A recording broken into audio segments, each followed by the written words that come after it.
Melesia.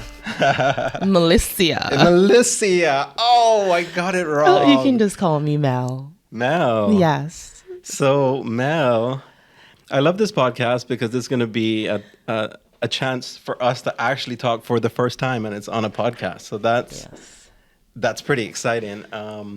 It's a challenge, right? I'm like, how is this conversation going to go? But first thing I want to say is, when we spoke on the phone, you surprised me because you were Caymanian. Yes, born and bred. Right. And what's interesting to me is that I didn't expect that. And that's kind of what I want to talk about. Okay. And the reason I didn't expect it, I guess, if I was to analyze myself, was that, seeing you on social media, you're an entrepreneur. Mm-hmm. Looks like a successful, awesome business you have going on, which obviously we're going to talk about. Okay. But also that you're open about homeschooling your kids. Mm-hmm. And those two things, I was like, well, she's not Caymanian then. Of course, I didn't think that or actually say that. I understand. You're not alone in your thought process. And that's what I want to talk about first, I guess, is just how do you experience that in the community, doing what you're doing, being a Caymanian? Well, it's quite interesting. I started homeschooling now 5 years. Okay. And when I first joined, it was not very many Caymanians there. So, and it was an interesting experience. I mean, we got to mix and mingle with various different types of people who were here, some who couldn't get their children into private school, so they had to end up homeschooling, and various other reasons, as to why.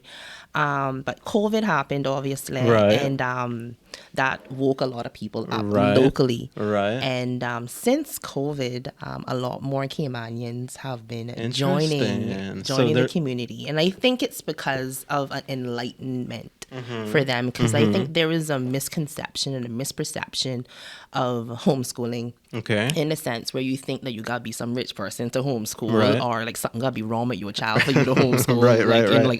Right. And that's definitely not the case. Homeschooling, it can look like whatever you envision your educational journey for your child. I love that. To look like. Like nothing's, I'm so grateful that nothing's wrong with my children that I'm aware of, like, medically or anything like that. We just genuinely wanted to homeschool, and like I can just tell you of my journey as to why I finally made that choice, and because I had it in my mind for a very long time, but as you said, it's kind of like not normal to see or usual to see a Caymanian homeschooling family. So you had it in your mind, and then there was a trigger. Yes, pretty much. So what ended up happening was that, you remember that earthquake we had in Cayman? Everybody was like, oh my God. 2020. It was like the first thing that went wrong that year. Yeah, the first thing. Everybody was like, oh my God, what's going on? Yeah. I happened to have been home that day.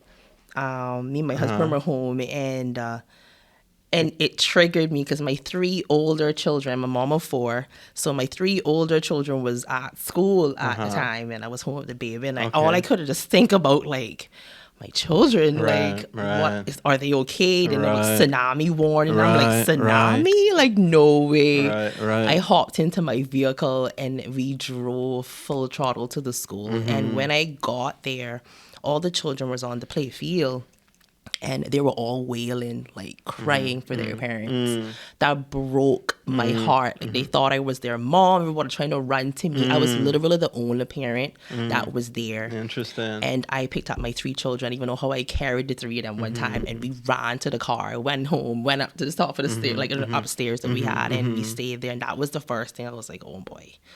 That was a scary feeling. Can you imagine being at work and like you don't even know what happening to your child, and you see, like, it was a nerve-wracking experience, and it really changed my perspective. So I just like, all right, whatever. COVID happened, and then they had to go home. Yes, and we were home, and then I was like, all right. This school is already a petri dish for me. When it's already a petri dish. Yeah, what I mean again? Basically, like, flus and any sicknesses spread across like nothing. It's like a walking disease farm, like trying to just spread amongst each other. I've literally been sick from my children going to school, and our household's fine. They bringing home stuff into the house, and making us sick. So I was like, we got COVID. Now, how are we going to really prevent these children from spreading COVID amongst each other? When a simple common cold, we can't prevent Exactly, yeah. So I reached out to the education department. I was like, I am very afraid to send my children back to school. Is there any possible way we can sign some type of like affidavit agreement to say like my children will not contact COVID because you put all the parameters in place, because there was no clean and washing hand things in place. There was none of that at the time. They just were going back to school.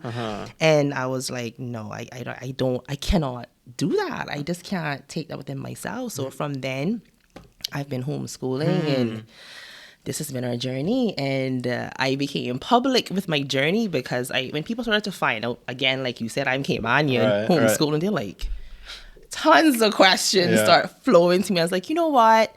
Maybe I should just post and be open with my journey, my children, and post about it and let others know that this is the reality of homeschooling. And yeah, that's it.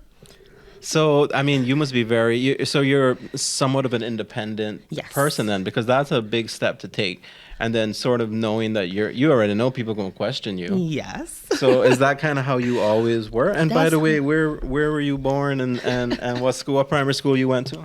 Well, I am a bold, ambitious person, and anybody who knows me will tell you that I am a go-getter. But I'm a Bordentown, and my family from West Bay, Bordentown, West Bay. But I grew up in Bordentown, went to Bordentown Primary. Okay. Yeah. And then middle school and high school? Yeah, George Hicks High School, the old famous, no longer exists. How many years was that in existence, actually? A couple years now, since they knock it down. Yeah. And then John Gray, of course. Okay. Yeah. So then, what you did after you graduated high school?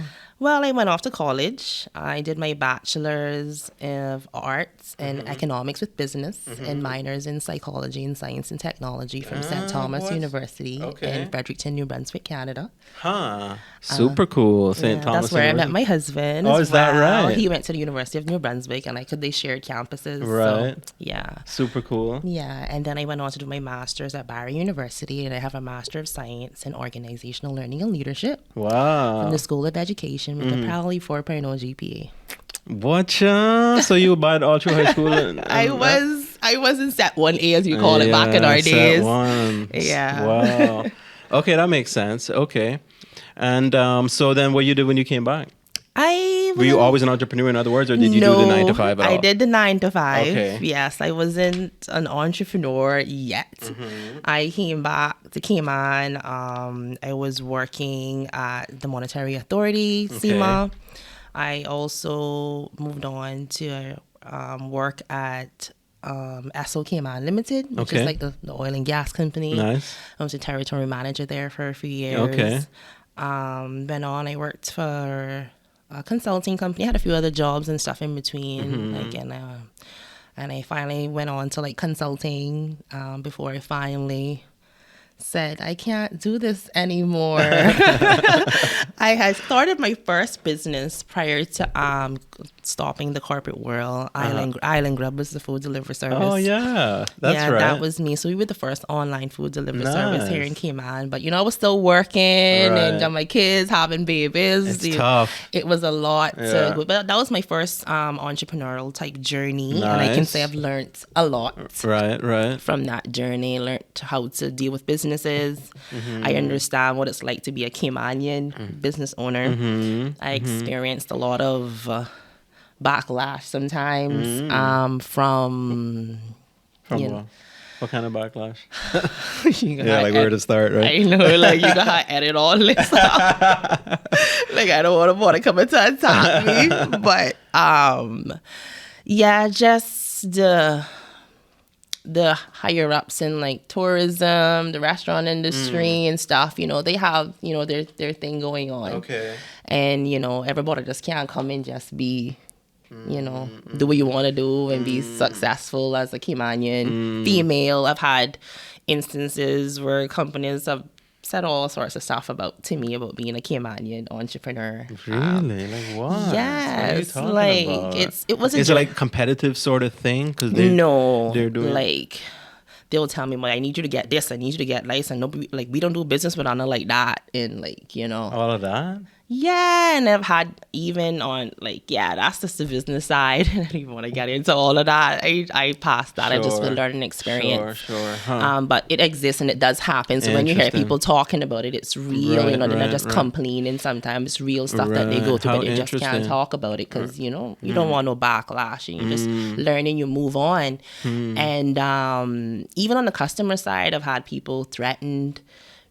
The business, I remember customers saying, I'm going to make sure you fail. We're going to make sure we bring other companies in and make sure you don't make it. Wow, all of that. Yeah, before, all that stuff. Like I've actually had a lot of stuff. So it was a learning experience for me, but, I've grown, I've, developed and here is Women's Haven, my next business and it took off beyond my expectations, So tell me how you thought about doing that. When did that come to mind?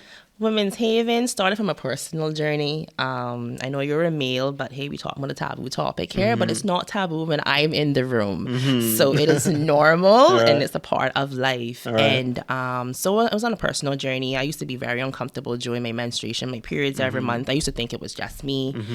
I was virgin. I wasn't doing anything like that. Clean myself, hygienic, all that stuff. And I used to just wonder like why. And I discovered that there was a concept called organic pads, and I was like, so what do you mean by organic pads? So what are we using right now? If you have to be saying that it's organic, so it's non-organic, right and it started from there. And I did one of the whole research, went down this rabbit hole for like 6 months and I was like, wow, like this is crazy. I brought in an organic brand, started selling that locally. Like I started using it personally, and then I started to like ask other females like little questions like, you be uncomfortable? And they'd be like, yeah, I better try this. And it just kind of took off from word of mouth. Like I didn't even have to do no advertising or nothing like that. And then people just came to me for like getting pads. They was known for me getting organic pads because they was usually so expensive to bring them into the country. So I had a little link and I was bringing them in and stuff like that and reselling them and stuff. I had no idea I would be doing this kind of thing.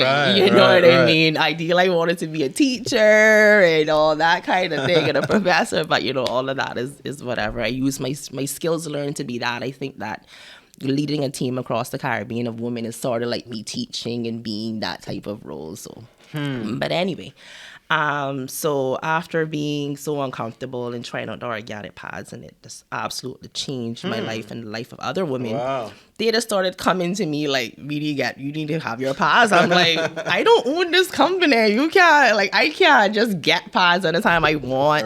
Then they wanted to get more pads in each package, and I'm like, I don't own the company. I can't just go tell them put 5 more in this and or nothing like that. So I actually reached out to the company. I was like, hey, would you consider working with us? Because we were like the exclusive distributor for them in the Caribbean region. So we asked if you would mind working with us, maybe partnering our brands to see if we can recreate something to like increase the packaging, whatever we need to do for the local Caribbean people. They didn't give me the time of day. They was like, it's so Caribbean girl, let's try to do something. Like, I heard of that before. And where were they based? They were out of the US and out of Europe as well, too. So I was like, all right, fine, whatever. I just started doing research to find out, how can I make my own pads? Went down that rabbit hole of trying to figure out how to manufacture pads. And then I finally found a manufacturer, and they told me there was like, you have to get like 350,000 pieces. I'm like, I don't got that kind of money. Like, it's hundreds of thousands of dollars that equates to. Like, a minimum is 350,000 pieces. I was like, I cannot do that. And they were like, well, sorry, we can't do business with you. I'm like, jeez. Anyway, continued selling the brand, but I didn't give up. I just continued selling the brand, doing my thing and all that. And eventually, I reached back out to them. I just kept in contact with updates, and I reached back out to them. And they gave me a chance, and I was like, I can go below the MOQ. They're like, yeah. I was like, oh, wow. I love that. So they must have... They believed in me because they saw I kept going. I didn't stop because they told me no. Not because I didn't have my own brand. I just kept going with what I had. And so what were you doing in that period between when they said no and then they finally said yes? Like what? Like I was still selling another brand. What do you mean by selling another brand? Well, it was another package, like another brand of sanitary napkins. Like I was a distributor for that other brand. Okay. And then I was just still selling their products. Okay, I see. Oh, yeah, okay. yeah. Huh. So, yeah, I mean, they gave me a chance. Okay. And we're 6 sizes in of sanitary napkins. We have over 20-something products. We have 6 sizes of sanitary napkins, and we have tons of other supplementary products for your... Wow. So these are manufactured for you and then sold where? They're sold, they're manufactured and sent to our distribution center in the United States, where our products are available in 12 Caribbean countries. Nice. In the US, in the UK. As well as we just launched in Panama. So hopefully that's brand new. Right. Awesome. In the Central Caribbean. And for the Caribbean countries, in case anybody's wondering which Caribbean countries, they're in Cayman, of course. They're in the Bahamas. They're in Barbados. They're in Grenada. They're in Guyana, St. Lucia, St. Vincent and the Grenadines, Montserrat. Wow. Belize, Nice. St. Kitts and Nevis. Who am I missing? Am I missing anyone? Trinidad and Tobago. I said Barbados. So that's a lot of So, how on earth how have you gotten into those other islands? Because that's always a thing in the Caribbean, that the islands are separated from each other. Yeah. And there's no flights. You can't fly to Trinidad or Barbados or anything like that. You got to go through the States. So what has that sort of process been like? Have you been to those islands? I haven't been to all of the islands as yet, but the process is quite interesting because we all have different laws and regulations and everything. There's no unity within the Caribbean. So first and foremost, it's very hard to even ship there. Like you can't just ship from Cayman to the Caribbean country. All the shipping go through the US. Right. So that's the first big thing. So it's been a hurdle, but how we do it is that we have CEOs for Women's Haven in these respective countries. So they're exclusive distributors of the Women's Haven brand in these respective countries. So they handle the Women's Haven business in their countries, and essentially they'll operate like how we operate here in Cayman. We got a freight forwarder. Right. They got their way of getting the products, and they got their connections in the stores. And I don't have to do any of that. Right. They take care of all of that. So how much communication do you have with them? Oh, we talk all the time. Yeah. We're like a tight board of self-made board of directors, because cute. whoever's the CEO of a respective company automatically joins the board of directors. Right. And so we're a tight-knit group. We have a WhatsApp group. We talk all the time. We meet every quarter. We support each other. Everything we do. That's awesome. So you meet every quarter? Yeah. Huh. But we talk every Sure. And so that sounds amazing. And then you're also in the States. Yes, and you're we're in the US. Yes, we're in the UK. So that sounds like crazy growth. How long has this been going on? The Women's Haven started in 2017, started expanding. Bahamas was the first place that we expanded to in 2018. Then it was Trinidad and Tobago, and it just went on from there. We were also in Jamaica too. I don't know if I mentioned Jamaica. I don't think you did, actually. Yeah. Yeah, Jamaica too. But yeah. And maybe Cuba next. I don't know. Maybe, you never know. I remember actually when we were in Cuba, they don't have those type of things. They don't have those things for women. Well, if anybody is watching, you would love to be an exclusive distributor for Cuba. There you can go. Talk to me. I'm sure that can work. Yes. So yeah, tell me. So 2017. Yeah, we started in 2017, expanded to Bahamas and Trinidad, and we've been doing this ever since. Yeah, I know a lot of people be like, "Well, how she get these people to come and join and do this?" You know, that is the question. I know everybody's be like, "How Melesia get all these people?" Like, it's just God, I would say, and divine intervention. When you find your purpose, things just happen. Sometimes you question it yourself. You'll be like, really?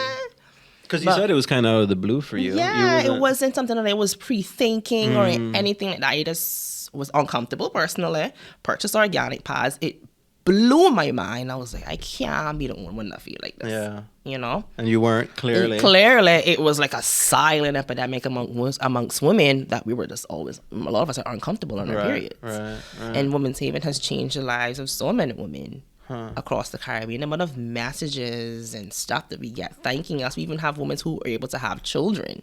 Wow. After using the product. I mean, we don't know doctors. I don't claim to nothing. Right. But it's just when you take care of your body, you use organic stuff, you make your wellness be a number one priority. It changes things for you. You know? Yeah. Wow. So you're doing all of that. So now how does that work with homeschooling the kids? Well, another misconception for homeschooling. Yes, please. I'm sure I have a lot. I need to get some water. Yes. No, sorry. Go ahead.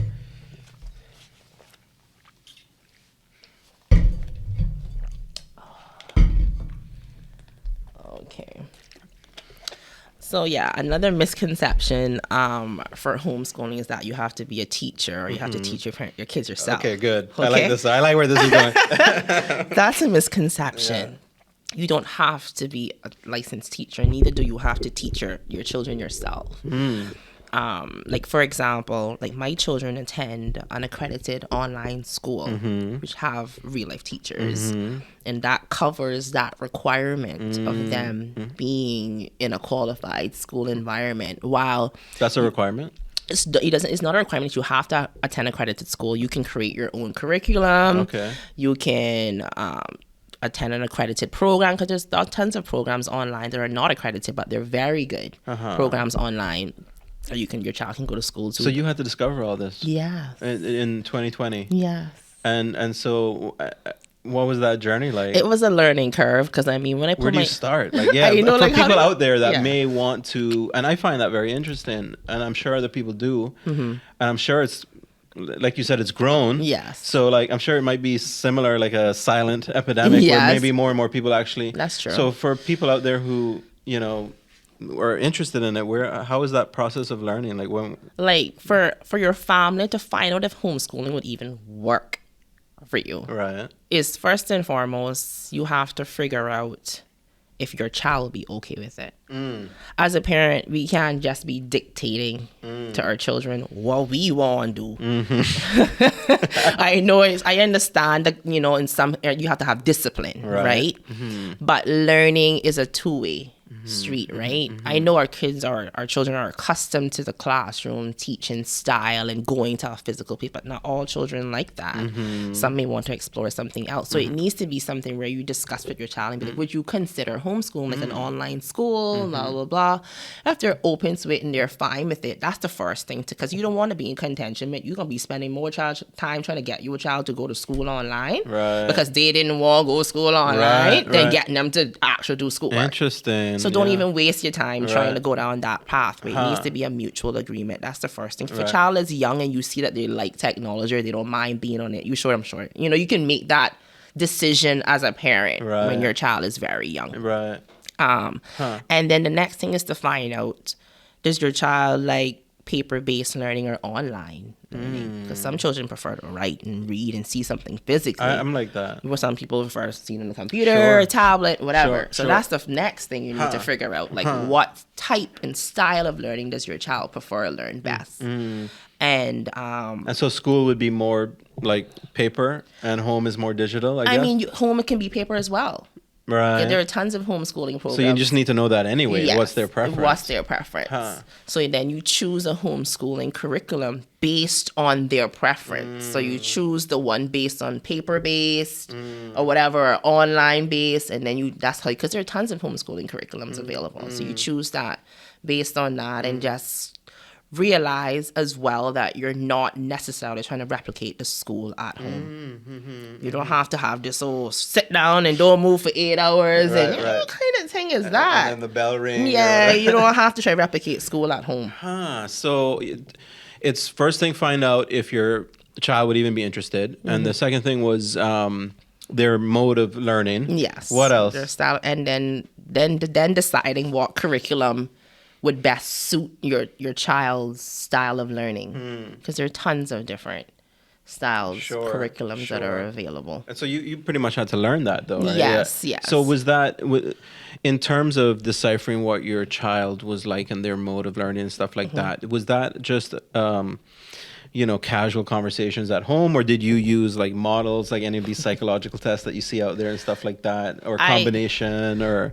I because I have I studied education, learning and development. Right. It kind of helps me figure that kind of figure out the little stuff like that. But for me, when I took my 3 oldest out of school, I had to on-school them. Mm-hmm. And what do I mean by on-school is basically teach them that home is not necessarily always like fun and games, no schoolwork. Like, cause when you go to traditional school, school is where you go do all that. Yeah, Can't wait to get home to have fun. Right.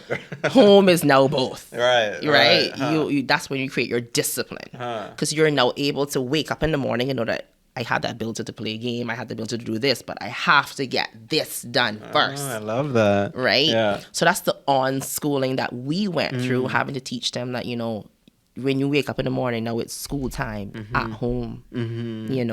While they wanted to homeschool, they think it was going to be, we got to homeschool, we can be slacking off and do it all kind, kind of way. Huh. So we had to on-school them first, and then it was an easier transition for my youngest, who never experienced school. It was different for him because he never. You have 4, so you're talking about 4. The youngest, who's the baby. And so how old were the kids, all of your kids, in 2020 when you started this? My son, my eldest, was in year 4. What I mean? How old that is? That that's a good. I don't know. Maybe he was about 9, 10, around 9 age. Okay. Good year 4, going in year 5. Yeah. And so about 10. Okay, so and then that's different, right? Yeah. Because they're different ages, right? They're all different ages. So what were the other ages of the others? So he would have been, right now my oldest is 14. I have a 12-year-old, 11-year-old, and a 9-year-old. And so the 9-year-old never been to traditional school. So is it different for him? Yeah. For me, something that I noticed about his social skills. I know people always say about homeschooling is socialization, all this kind of that's another myth. We hear that a lot. That's a myth, huh? Yes, it is. Okay, good to hear. Good to know. I don't know. Sometimes socialize. Like when you think they're doing lock up all day, they're not doing nothing. Like, no, it's just like regular school. You lock up all day in the school from 8 till 3. Then you go do your extracurricular activities, right? Same thing. What the difference is, right? It's the same. You got church activities, you got extracurricular activities. We meet up, we have fun, So what you notice about the youngest? But my youngest, what I noticed about him was that he never got to experience that feeling when you go to school. And you see others and you get intimidated and bullied and see how others treat others. They may not be bullying you they may not, but you get to see it. Sure. And it gives you a different feeling. It changes you. Interesting. I remember that feeling. Yeah, everyone remembers that feeling. And it really, really changes you and shapes you. Because I noticed the distinct. Because when my children, before they went to school, I noticed they were so bubbly, fun. And then when the 3 oldest, when they pulled them out, I was like, they lost that, that feeling of everyone's nice, that nice feeling. They just always fear to talk to people, become shy, become timid because they don't want to say the wrong thing, to get scolded and say, be quiet. Right. When you're saying and talking out of turn, how they are in school, so you're just afraid to say something out of turn. That's so interesting. I really saw that distinct difference between those who went to school and the one who didn't, because he's the most social one out of all of them. Right. And you would think because he didn't go to school, he would be the most anti. Right. My oldest 3. And then my youngest out of the oldest 3, she came out in year 1. So she was still young, so she never really got she still had that little bit of spirit in her, people in year 1, they still got a little childish, stuff. But the older 2, they definitely changed a lot. That's an interesting dynamic to think about. Yeah, we never thought about that, but that is very intimidating to go when you first go to school. What is it called before primary again? Reception. Or kindergarten, you like preschool. Yeah, it's intimidating then, and then intimidating, primary school, and then high school. Yes. And then college again. So let's talk about college. How are you envisioning for your kids Because now you're homeschooling them. Another misconception. You can't get into regular school. You can't get into regular things because you're homeschooled. Some may think, right? Right. Well, that's definitely not the case either. And also, are they even going to go to college? Well, of course, they're interested in going. Like, if whatever they want to do, like, we're open to, like, I let my children choose their passion. And I encourage them, if they don't know what their passion is, to find their passion. Your passion may change over the years because you're a growing person. Sure, that happens. But find your passion and work towards it. So whatever that is, like my oldest son is a software developer. He's already shown that from young. He is stuck with it. He is adamant about it. He's built games. Nice. He has 3 certificates from Harvard University, 1 certificate from the University of Michigan. He's been doing this from 11. So he's full-fledged that he wants to be a software developer. Nice. Right? So we already been looking at schools, making sure that he's doing the right stuff, going the right pathway, so that when he finishes homeschooling, he has what he needs to get into college for that particular degree. Wow. And the school that my children go to is Liberty University Online Academy, which is basically the high school version of a university. Okay. So once they basically graduate from the online academy, they can just go right into Liberty University. They don't need to take no bunch of tests and the regular children have to take. So that one would the university would be online as well? I mean, he can go online or in person, but I think he's going to go in person. You can go in person. Where? It's in Virginia, in the United States. So carry us through a day of homeschooling at home. For us, when you wake up in the morning, they have chores to do every day. And we have rotating chores for children. Someone gets assigned something every week. Okay. So you have to get your chores by bed and brush your teeth, eat your breakfast, get your chores done, and then you get into your schoolwork. Once you're done with schoolwork, sometimes they'll get a treat where they can get game after school, like video games or whatever. So if not, then you just find something productive to do with your time, work on your passion, develop your skills. And what, this in the afternoon? Well, homeschooling doesn't take as long as you think it do. It doesn't take from the 8:30 till 3 or whatever it is that it's done right now. Usually for the younger ones, half an hour to an hour can cover your academics. Right. And when I say academics, it's your learning, the time you've spent learning something new. Because if you actually think about school, and you take away all the extra time of doing assignments and or playing outside. There's a ton of extra time. Right. Just waiting around. Exactly. Whatever. You're either doing finishing up some classroom assignment, or you playing outside. You wait for everybody to come in. But the teaching instruction of the teacher talking and instructing you. It's like the least part of the time. It's so small. But they just drag out school, so it seems like this long process. It's really not that long. So once they've gone through their instruction, they just do their assignments if they have an assignment to do, and they're pretty much done. So like by 12 o'clock, you could be done. They're done school for the day. And if they start around 8, 9 o'clock, they'll be done by 12. That's fascinating. And then they have the rest of the day to be productive. Yeah, they can just go. That's where we go do activities, go do art, go do PE, go do something else. Work on your passion. Wow, that sounds fun. Yeah. It was tough for me to go to school. I didn't like it every day. Yeah, I know what you mean. Yeah. A lot of people can tell you the truth. They'll be like, I just met a lot of friends there, but a lot of people say, well, I meet friends in school, but when our parents send us to school, is the objectives to meet friends or is it to learn? Yeah. Half the time, tell you, I understand you school going up and down with friends. Yeah. But yet they say that you gotta go there to go. Right. And then that's why they attack homeschoolers, but socialization. So you sending your child to school to socialize, or you sending them to school to learn? Interesting. So what you doing? Yeah, you're not really thinking it through. Maybe. So you get attacked. Sometimes people will come in. I mean, no one has personally come up to my face with that, but I'm sure there are people that have thought about it, and there are people that reach out to ask about homeschooling, and that's one of the questions that they ask. So how do we socialize? We have a whole homeschooling community here. We meet up all the time. Well, tell me about that. Yeah, like we have a whole community. We just did our first field trip to the Parrot Sanctuary. Cool. We're going out. We're doing martial arts. Squash is coming up for PE. We're going to the National Museum soon. And so like the kids all meet the other kids kind of vibe. Yeah. And they have play dates too outside of that. So we're going on different field trips. We going to the Beacon Farms. Nice. Like we going. I haven't been to Beacon Farms. Exactly. A lot of people haven't. I haven't either. This is gonna be my first time. So we use this as parents as well as a learning experience for us. Right. Because as homeschoolers, we always go with our kids where we don't really send them nowhere to leave them for another adult unless that's agreed upon between you and another parent. But we're always there with our children to ensure that the environment that they are in are always something that is feasible for them to.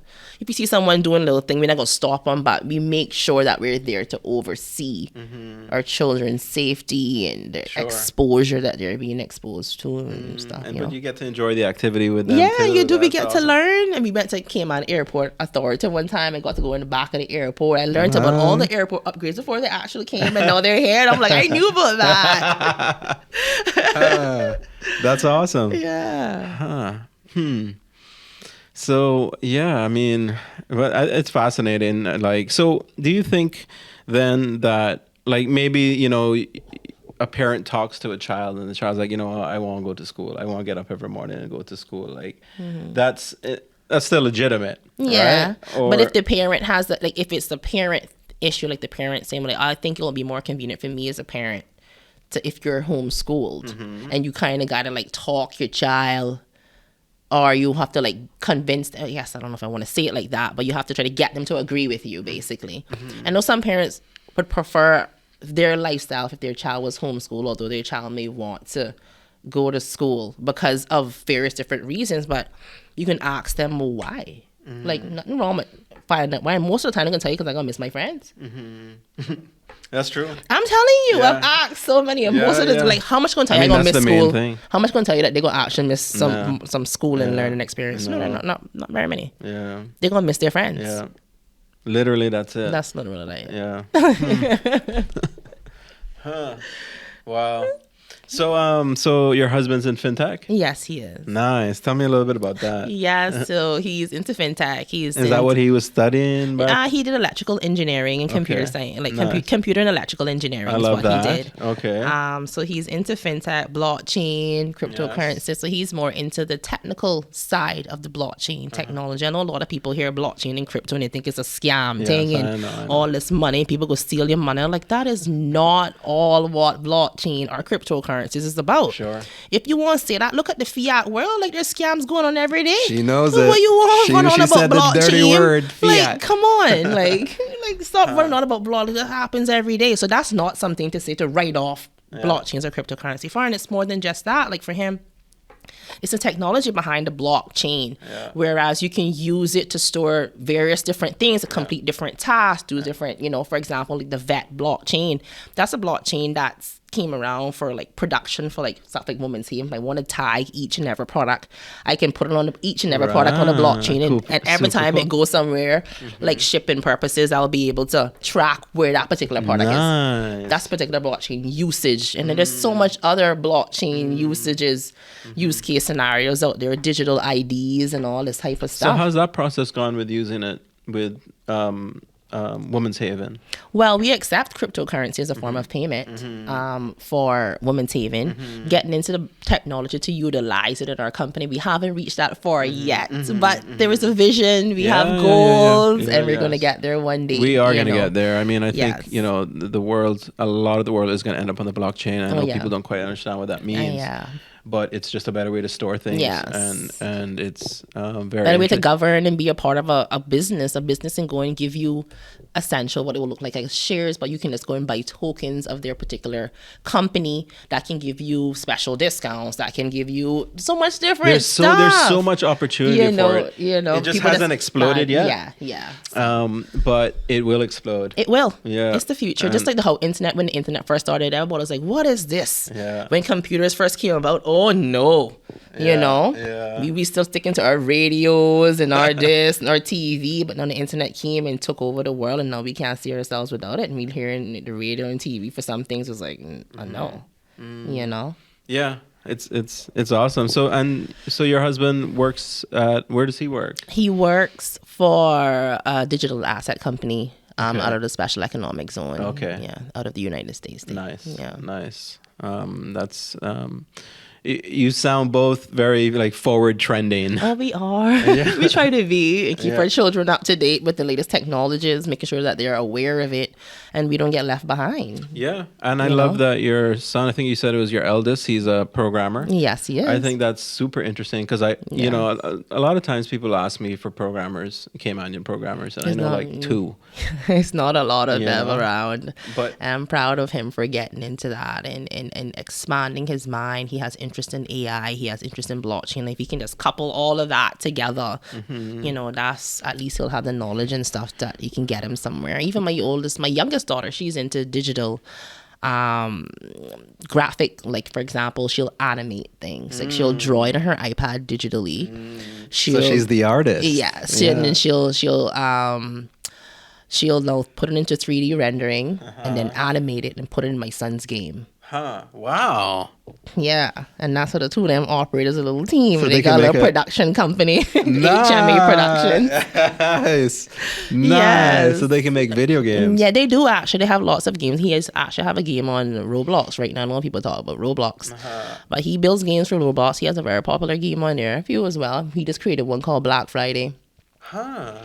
Yeah. So you can actually create. I don't really know what Roblox is. I love the name and I've heard it for years, and I've seen it. Yeah. So he's created a game on there that people use. Yeah. I told my son, I was like, listen, you won't be playing these people game. You cannot be a consumer of this content. You can't just solely just be consuming, watching other people play video games on YouTube and things. Right. I said, be a producer of the content. You have to try to be a producer in some way. Contribute to the production of this content. Right. And that's how I get my children. But where do you get that mentality from? Like, even when you asked me the question about starting a business, you know, and how I got into being a business owner and stuff, my husband was the real person that opened my mind to think and know that, you know, we can own businesses too, you know. Because you know how small-minded sometimes we can be as islanders from Cayman. You know, you really, really see much other Caymanian people that are successful, if you would use success. You know, that make it that for us to really think it's possible for us to come up with an idea that could change the world. You know, and he opened my mind to entrepreneurship, because I always wanted to own my own school one day, but never did I think about being a business owner. Like having Island Grub was like different from me, and like I was like all the staff and the this and the that, and it's just a lot of work, you know? Yeah. And I was like, man, but it helped me to grow. I needed that to be able to know how to grow. Right. I was like that initial, like, you got thrown into the deep end of the pool, but you learn how to swim, and that just makes you a little bit more prepared to do the next project. Yes. It is a big undertaking, you know, like to run a business. People think it's easy, and because you're an entrepreneur, you're automatically got money and you're rich. Listen to me. I guess there is a lot of misconceptions about that, isn't there? Like, there's too many. They think as long as you're working for yourself, you're making a bunch of money. Yeah. Sometimes you're not making your paycheck that you used to make when you quit your job. You barely making it. Yeah. And then you're dealing with a whole heap of other things that you never had to deal with before. Yes, you have to be the accountant, the marketer, the lawyer, like everything you have to do, unless you have to outsource it, and that costs money. And I think that's the important thing for people to understand when they're starting their business, because I still see the narrow viewpoint when somebody's starting a business. They're more in love with the thing that they want to do, like to the producer, the product, or you know, maybe it is just as a generic example. I love to bake cookies, so they like the cookies and like the baking process. But that's, you know, actually running the business is that plus a whole heap of other things, and then but that part you can't you can't show them that. You can't. They have to, I guess, you just kind of have to start the business yourself, and then you're like, oh. There's going to be a lot of days when you'll be like, what am I even doing? But it's all about passion and not just trying to copy what somebody else doing because you see that they're doing it, you think that they're making it. Because that happens a lot with businesses. They see someone else doing something and be like, oh yeah, I want to do that too. That's a cool thing to do, you know. Let's try that too now. They go do that and don't understand. Like, that's how you start a foundation for a business. Right. That's building your foundation. That's sand. You on sand right now. That's not a solid foundation. I remember in some of the CICBD classes, they talked about that. It was red ocean and blue ocean, the concepts of like red ocean is where everybody's doing it, so let's do it. Whereas the idea is to find a blue ocean. Correct. Right? Something different. Like sounds like Woman's Haven. Like we saw a gap in the market of organic feminine care products and the availability of safe organic feminine care products for us here in the Caribbean. There was none. We are the first female Caribbean-owned organic feminine care product line of its kind. And I'm proud of that. And it's from the Cayman Islands. Whoa. And a lot of people don't even know that. Yes. And, you know, surprisingly, people would think that, you know, oh, she's from Cayman and bought in Cayman, I really know what's going on or whatever. A lot of people here don't even have a clue. Like, you know, and I'll get more recognition from outside of Cayman than I do in my own country. Yeah. And a lot of people, like, all that kind of thing is tear people down and make them feel sad. But you don't... You can understand that when you're in your own country, sometimes not everybody gonna see you the way that you have grown up to be. They just see the old you. You know, they see what they remember in high school or you grew up with or whatever. They don't see what you have grown into, whereas others see what you have grown into. How it's fascinating. That's such a social phenomenon that happens. Yeah. Because remember, even when Jesus went back to Nazareth, and then he started saying everything, and then they were like, "Who does this guy think he is? That Joseph and Mary son?" Exactly. What he trying to say? Exactly. They feel like they know him, right? They know him, and he's nothing special. Right. So what do we do? Like, are things moving in a different direction? Are we becoming more open-minded? I'm hoping like a podcast like this would help. You know, just I think because I didn't know you before. No. A couple of weeks ago, maybe, then we connected on social media, and then, I started watching you. So, like, but why I didn't know you? It's a good question. Yeah. And that's a question that I don't really know how to answer. And it just probably, I haven't made it to Forbes magazine. I haven't made it to the New York Times, or I haven't made it to CNN. I haven't made it to Fortune 100. Like, maybe I haven't reached that, for people to say, oh, that's a Caymanian, like, celebrity status. And that's the only time you really get recognition is when you reach to that status, and then they won't come, tag along. Oh, Caymanian this, so you want to be an ambassador. But where were you when I was on my way up? Like, why wasn't an ambassador then? Well, even then they're going to have some things to say. You don't worry about that. So, but you can't focus on that. And I know it's discouraging for a lot of people. Yeah. But you can't focus on that. For me, I didn't focus on that. I just said, well, there's a whole world out there. Cayman ain't the only place. And I expanded my brand.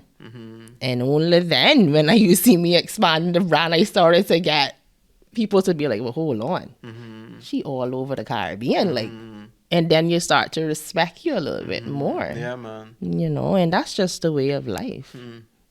It is the way of life. Yeah. It's just the way of life, and it's okay because we're humans, and we just got to learn how to understand it and deal with it. And don't make that overwhelm you, because they're not paying your bills. Find what pays your bills, like the 80-20 principle. Like, focus on what you need to focus on, not on the 20% of noise. Although it sounds louder than the 80%, but the 20% of noise, you have to ignore that. Right. Yeah, it's just good all-around advice. It's advice that's very useful for me as a person, because I love that 80% noise, and I can definitely get distracted by it. And the 20% is sometimes less interesting to me. But, the CICBD is really, they're like, think about that 20% better. And it's really paid dividends and really paid results because sometimes, the 20% is the thing that I don't really want to do either. But every time I do it, I feel better. There's a clearer vision. There's less distraction, and you see the results. So yeah, there's a lot out there, I think, to distract us. But as entrepreneurs, we know what we have to focus on. Yes, hopefully we do. A lot of people think they know, but sometimes you need to just examine yourself. I know some people wonder, like, they're so stressed out, they still work in a corporate job and they want to leave their corporate job to start their business or focus on their business. And I have people reach out to me about that as well. It's like, they don't know how to balance. They don't know when to pull the trigger. They just don't know. They're not too sure. They're scared. You know what I mean? When I quit my job, I was scared and I had nothing to fall back on. I just did it. Cold turkey. And dealt with whatever came in after that. And sometimes that's what you got to do. Some people try to hold on, and then when they end up getting fired or let go, it hurts more. Right. You know, then you bowing out when you on your terms. Right. You know, especially because then at that point you knew you should have left. Exactly, you shame now, right? Yeah. So you feel kind of bad, but you know, when you're an entrepreneur, sometimes you just gotta make that decision to say, you know what, I gonna focus on my business. And to me, that is the game changer. It's the hardest thing to do. Hardest thing to do, to make a decision to quit your secure income to go focus on something that you not really think is secure because you're not making that paycheck every month, week, or whatever.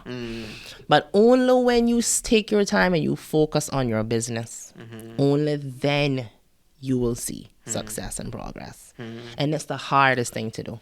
So let me ask you, like, in terms of your business, in terms of any business, you know, maybe this is how I divide it up. So I divide it up into the finance and the accounting, and then management as a sort of general term, which might include like the legal, the administration, even HR. And then you have clients and sales and marketing, and then I'm missing operations, right? Okay. What if those are 4 quadrants, or you know, whatever model you might use, where do you like spending time in your business? What hats do you prefer wearing the most, and which don't you? That's a very good question. I really thought about it. I don't think I have a hat I don't like to wear. Maybe I may not be as skilled because I may not be proficient enough in an area that I may be like, well, I wish I could do this, but I can't. But I like all of the hats. I can wear anyone at any time and find people that I could source their time to help me accomplish my goals. But where I do like to spend the most time is probably on the higher level stuff and building the business, how we can expand the business, what strategy we should take, and stuff like that. Like, that's where I enjoy the most. I mean, I enjoy everything, but I think my time will be most valuable doing that because I've done it all these years, and look, I never used to believe in myself. I used to suffer from imposter syndrome a lot, you know. Then I stopped and I went through a life transformational coaching, and it changed my perspective on life, and it made me start to accept who I am, who I've worked to be. And it is what it is, whether I want to accept it or not. When they ask who's the founder and president of Women's Haven, it's me. When you ask who developed and came up with these ideas, it's me and my team, like us. It's Women's Haven. I have to accept it. So, you know. I have to accept that. Yeah. That's so crazy that you phrase it like that. Yeah, it's the truth, because you don't want to accept it sometimes. Why is that? What is it? Because you just have imposter syndrome. And if those don't know what imposter syndrome is, I advise you Google it. But essentially, it's just not believing that you're capable enough of doing what the said task or whatever it is. And even though you've been nominated for that even task, though I've been, you know, and made it have proven success, I still somehow trying to be humble, you know, and quiet about trying to be humble. So is that a sort of false humility? Is that where you're getting Well, it's like, because at the end of the day, you did that. I did that. And if I don't tell people what I do, how you gonna know what I done? If nobody can know what I have done, how will they know what I've done if I don't speak highly about myself, if I don't think highly about myself?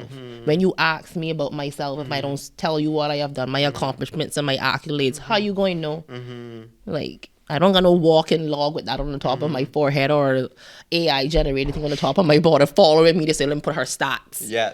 You know what I mean? So how do you balance that with the I should be humble and grateful.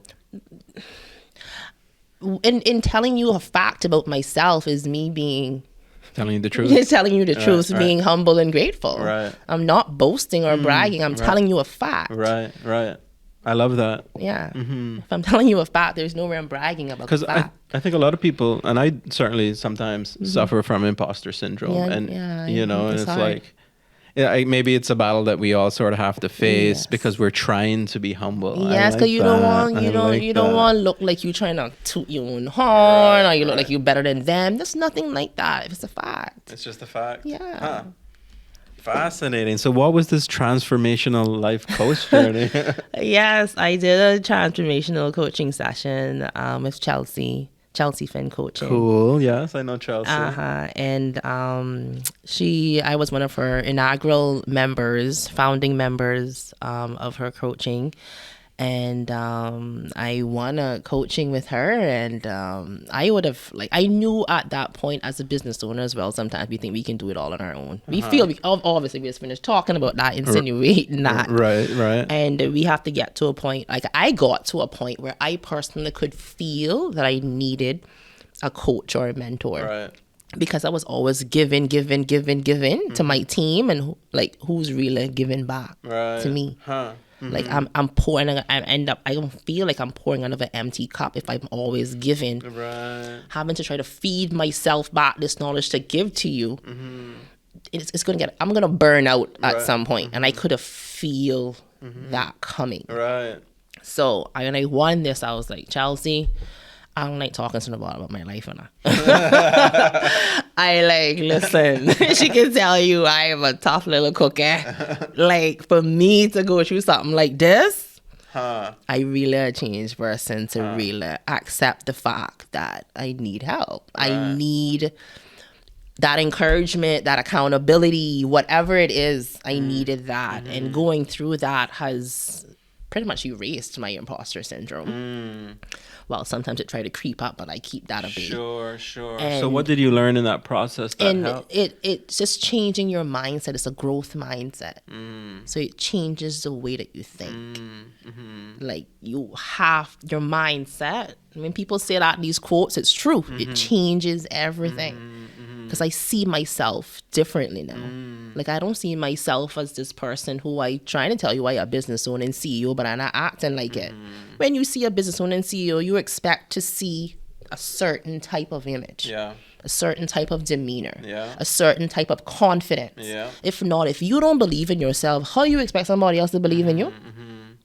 It's how powerful the growth mindset concept is, right? Yes. But there's something... people tend to dismiss it because it doesn't seem to have any actional vibe to it or something. Yeah, they want immediate ROI, return on investment. The return on investment is you in your mindset. It's what you choose to accept. You can choose to block the coaching and not listen and not do the stuff, and not get the results. Or you can just choose to just step outside the box and do something that makes you a bit uncomfortable. Because for me, I was hella uncomfortable. Doing these stuff and journaling and all kind of stuff. I'm like, God, I don't got time for this stuff. I don't want to keep no record of all this stuff. But it changed my mindset. Everything, all her coaching, just the whole structure. And I know it was something that I needed and I wanted for myself. So I was accepting to it as well, because you got to accept it, That's so interesting that you felt that you needed that despite everything that you were doing at that point. But also it sounds like it doesn't sound like it was an I'm struggling sort of thing, but almost like I need to be challenged sort of thing. Every successful person has a coach or a mentor. Exactly. Everyone.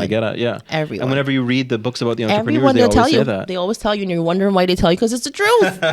If you read the stuff, we hear it every day in these quotes, and we think they're just trying to sound nice. Yeah. No, it's the truth. Right. It's really the truth, and you have to change your mentality and kind of going back to stepping outside of Cayman and changing your mentality. And this kind of goes with it, is that I tell people all the time, which successful made it Cayman and you see that it's still in Cayman. There's not. There's not any. A lot of the times they have to leave. They have to seek outside resources, business, clients, something. And a lot of people as entrepreneurs get stuck with just service and Cayman and not understand that you kind of got to think bigger. Like just look around you, like who you see doing what you doing and successful with it. Like name the person. And if you can do that, then what you doing? What you formulating some new formula of doing some business? Great, but what you looking to be like? Because there's always something or someone or something out there that you look up to, that you admire to be like some business, some company. You won't be like that one. Right. But how you think they made it? Right. So sometimes as Caymanians, we limit ourselves by thinking that we only can operate here. And like only interact with clients here. No, you can help market Cayman by branching out and marketing to clients overseas too. Because you essential marketing Cayman, like that's essentially what I've been doing. Like, right. Cayman Islands is written on every single one of my products. Nice. And like, I don't get no accolades for broadcasting Cayman across the region and all over. I'm essentially like an ambassador for Cayman with my products. Because I talk about Cayman and everything. It's mentioned all over the Caribbean. I've worked with governments across the Caribbean. I'm supplying schools in their countries and the government here though. Like, I am broadcasting Cayman in that process. When they're on their news, they're saying a company out of the Cayman Islands. That helps with us. That helps give back to the country as well. 100%. That's amazing. I love that. And honestly, thanks for the reminder too, because I also have a hard time envisioning what we do here, like across the Caribbean even.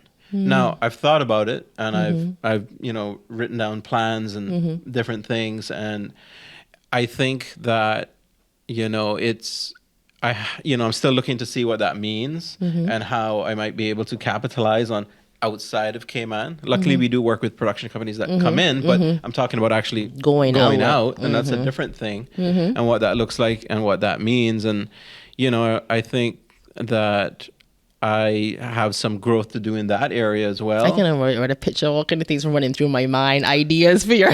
I'm such an entrepreneur, just going through all kind of business. But we'll talk offline because, I think... And so, I just thanks for the reminder of that, because it's a growth mindset thing. Yes. It's, we can obviously create products that are right beneath our noses. Yeah. And are needed, and sell them across the world, and that's amazing, and I don't think like I think what you're trying to say here is that that's not necessarily or has to be a rarity, right? And it can happen more often, than you think, but I think it still does take a certain person, a certain type of growth mindset and development to find that simple thing, and to actually execute and go through all the hoops and this and that, because like I just said, like we were just going into Panama, it's a completely different ball game. Right. Like it's no same regulations. I can't use all the same stuff I used to get into every other country. I got to go through a whole different slew of other things. Right. But I structure my business in a way where it's beneficial for me to partner with people locally. It helps me fill that gap of having to figure out what to do. Yeah, that makes perfect sense. Right. Give them full control. Because you could spend a year in Panama trying to figure out what to do. I know. I can spend a year anywhere. We just got into Belize as well, and St. Kitts and Nevis. I don't live in these countries. Like, I don't know anything about these countries. But, I partner with the locals in the country to do all of that. And Women's Haven is the kind of product that people will believe in, because I know sometimes like how do you convince somebody to work with you, because you can talk to people and but when you have something that makes sense, people can see it. It's contagious, and like they're not gonna get, when they see an opportunity that makes sense, ain't nobody giving that up. Right. You know what I mean? So it hasn't really been that difficult, it sounds like, to find. I mean, I have to be grateful, and I can say no, not really. I would like to be in more countries, but everything in time, because we have experienced huge demands for our products across the region, where we have experienced stock runouts. We have had to restock so many times just to keep up with demand. Thankfully, We just got our first grant out of the Bahamas. Nice. Big up to the Bahamas. Wow, that's awesome. And that's our first ever grant we've ever gotten. Okay. So that's going to help us with getting our stock and trying to fill up on stock. And we just was also awarded a grant through the Cayman Caribbean Development Bank, the She Trades Caribbean Hub. Okay, yes. And I've heard of it. Yeah, I'm the only Caymanian to have received that grant. Yes. Nice. And they should be making the announcement soon, but I'm proud of that. And like I said, I'm just so grateful we've been working all these years. I've made it entirely on our own. To every single thing we have done has been 100% entirely on our own. First ever that we have ever received any form of assistance in helping us. And I'm just extremely grateful. You don't know how working hard all these years, like... Oh, that's amazing. Congrats on that. Like, that's a big deal. We've applied for grants before. Yeah, and it is hard. Very hard. It's a difficult process. Very it's lengthy. You go through all this work. Yeah. Providing all this documentation. Yes, in the exact way that they want it. Like, come on. Yeah. Like, even if you don't get it, this is how we want it. Now we know all this information about your company. You're like, oh my God. Yeah. Huh. That's great. Congrats on that. Thank you. Yeah, I just heard about the development bank, not the one in Cayman. It's the one in Barbados you're talking about. Yes, that's what you're talking about, right? Yes, correct. Right. Correct. I'm a proud ambassador for the She Trades Caribbean Hub. For the Trades? Yeah, the She Trades Caribbean Hub, which is the Caribbean Development Bank. It's an arm of the Caribbean Development Bank. Right. Huh. Yeah. So that's out there, right? That's like a grant that they do annually? They just started it, actually. Okay. I joined the She Trades Caribbean Hub maybe a year plus ago. And when I reached out to them, I pitched the idea, of supporting female entrepreneurs in trade, because they're basically supporting women in trade, trying to encourage exports amongst the Caribbean, between Africa and so on and so forth. So with Women's Haven, and when we talked, and I told them, like, there's a lot of need for grant funding in the Caribbean. Like, we don't have a stock exchange that we can just easily go and put our companies on and become a publicly traded company and get all these investors to come and invest. It's very difficult to get any form of attention or investment in the Caribbean unless you go through the bank or something. Right. So they developed this program. So this is the inaugural grant program for the She Trades Caribbean Hub. So we can keep an eye on that then. Yeah. Or like women out there can keep an eye on that. Yes. So this has been a great conversation. Yeah. Thank you very much. I love that, we kind of just did this. We didn't know each other. But no pre-questions. It's just on the fly. On the fly. Before we go, I just want to find out, so where can women get these products? Maybe I asked and I don't remember, but like if someone's like watching this now and they're like, okay, I want some products. In Cayman? Yes. Okay, in Cayman, you can find our products at all 4 Foster's supermarket locations. Okay. That's Countryside, Airport, Cayman Bay, and Republics. Nice. The products are also found at Kirk Market and Rochelle's Beauty Supply. You can also order online for pickup as well on our website at womenshaven.com. Nice. I love that. So thank you so much for being on the podcast. Thank you for having me. I know we could keep going. Yes. But we'll definitely bring you back and then we'll get an update on where everything is. Okay. But it's been great to meet you. Pleasure to meet you as well. And I appreciate the conversation and all the best. Thank you very much.